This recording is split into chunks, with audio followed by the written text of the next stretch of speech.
আসসালামু আলাইকুম। আজ একটি ইম্পর্টেন্ট রোগ নিয়ে খুব ছোট্ট পরিসরে ডিসকাস করতে চাই। রোগটির নাম হচ্ছে সোমাটিক সিমটম ডিসঅর্ডার। এটা আমাদের সাইকিয়াট্রিতে খুব ইম্পর্টেন্ট একটি রোগ।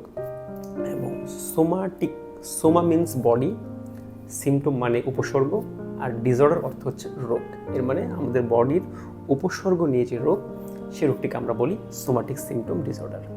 আসলে কী উপসর্গ নিয়ে এই রোগীরা আমাদের কাছে আসে? সবচেয়ে বড় উপসর্গ হচ্ছে ব্যথা। এই রোগীরা প্রায়শই কমপ্লেন করে যে স্যার আমার ব্যথা। এটা বিভিন্ন জায়গায় হতে পারে। ব্যথা হতে পারে মাথা ব্যথা, হতে পারে ঘাড় থেকে মাথার দিকে ব্যথা, হতে পারে মাথা থেকে ঘাড়ের দিকে ব্যথা, হতে পারে হাত থেকে পায়ের দিকে ব্যথা, পা থেকে হাতের দিকে ব্যথা। এবং এই ব্যথার সাথে শারীরিক রোগের তেমন একটা সম্পর্ক খুঁজে পাওয়া যায় না।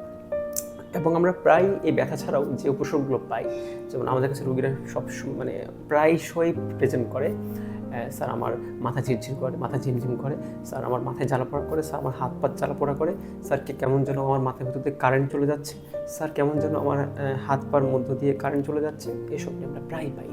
এবং এই উপসর্গ নিয়ে তার এতটা বেশি উদ্বেগ থাকে, এই পেশেন্টরা আসলে তাদের উপসর্গ নিয়েই সারাদিন সময় ব্যয় হয়।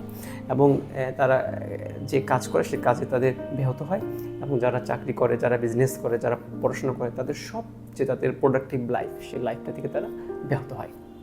এবং এই রোগীরা সারাদিন বাসায় শুয়ে বসে থাকে এবং তারা কোনো কাজ করতে চান না।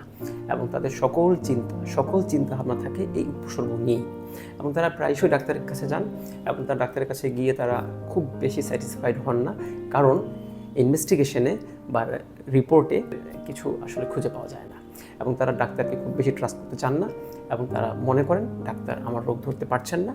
কিন্তু আসলে তারা প্রায়শই আমরা দেখি এই রোগীরা ডাক্তারের কাছে সিক করেন এবং ডাক্তার সুইচ করেন।